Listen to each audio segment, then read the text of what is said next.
જય શ્રી કૃષ્ણ મિત્રો, હું તમને આજે શીખવાડવાની છું પાલક અને મગની દાળની રેસીપી કે છોકરાઓ જો નકરું પાલકની શાક ન ખાતા હોય તો એમાં એને મગની દાળ નાખી અને આપણે મિક્સ કરીને ખવડાવીએ તો છોકરાઓ ખાઈ લેશે.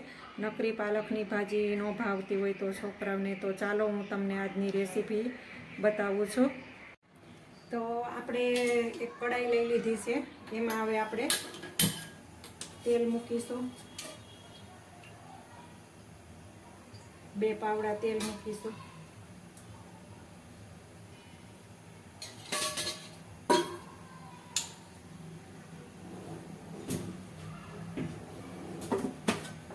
તેલ ગરમ થઈ જાય એટલે આમાં આપણે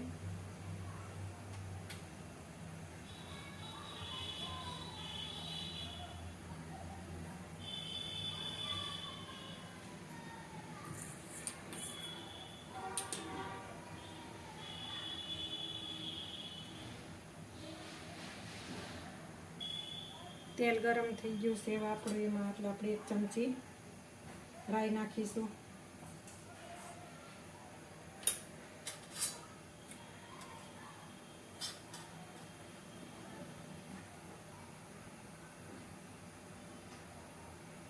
પાલક ને મગની દાળ બંને મિક્સ કરીને કરીએ એટલે છોકરાઓને ભાવે, નહીંતર એમને પાલકની ભાજી ભાવતી નથી, એટલે મગની દાળ નાખીએ એટલે સારું લાગે.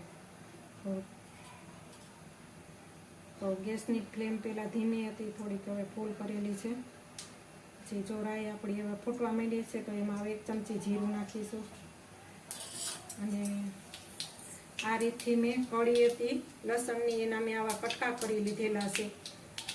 ઓપ્શનલ છે, જો તમારે લસણ ખાતા હોય તો નાખવાનું, નહીંતર ન ખાતા હોય તો નહીં નાખવાનું. અમારા ઘરમાં લસણ ખવાય છે એટલે હું નાખું છું. લસણની કળીઓ લાલ કલરની થઈ જાય ત્યાં સુધી એને તેલમાં ફ્રાય કરવાની. જો કળીઓ લસણની આપણી લાલ મીંડી થવા તો એમાં થોડી હળદર નાખી, પછી આપણે એમાં પાલકની ભાજી નાખી દઈશું.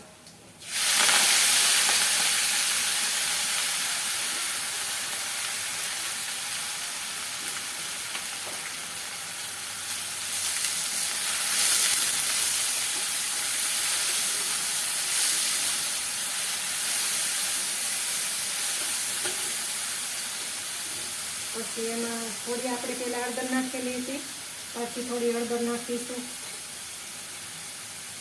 લાલ મરચું પાવડર નાખીશું 1/2 ચમચી. ચપટી હિંગ નાખીશું. 1 ચમચી જીરું નાખીશું.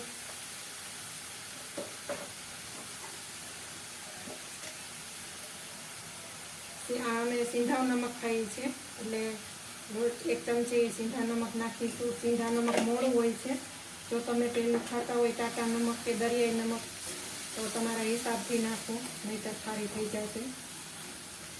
હવે એમાં આપણે પાણી ઉમેરીશું.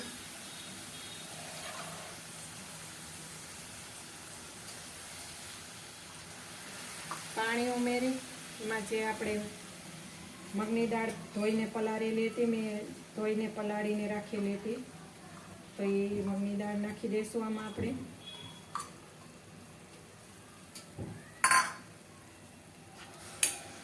બંનેને બરોબર મિક્સ કરી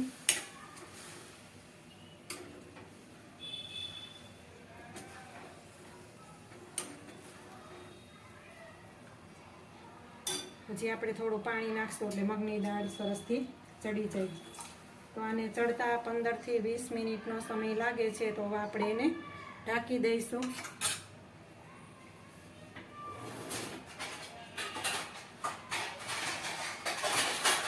ધીમા તાપે ચડવા દેવાની છે અને ફૂલ ગેસ નથી રાખવાનો, એટલે જેથી કરીને મગની દાળ સરસ રીતે વફાઈ જાય. તો આપણે હવે એને 15 થી 20 મિનિટ સુધી ચડવા માટે રાખી દઈશું.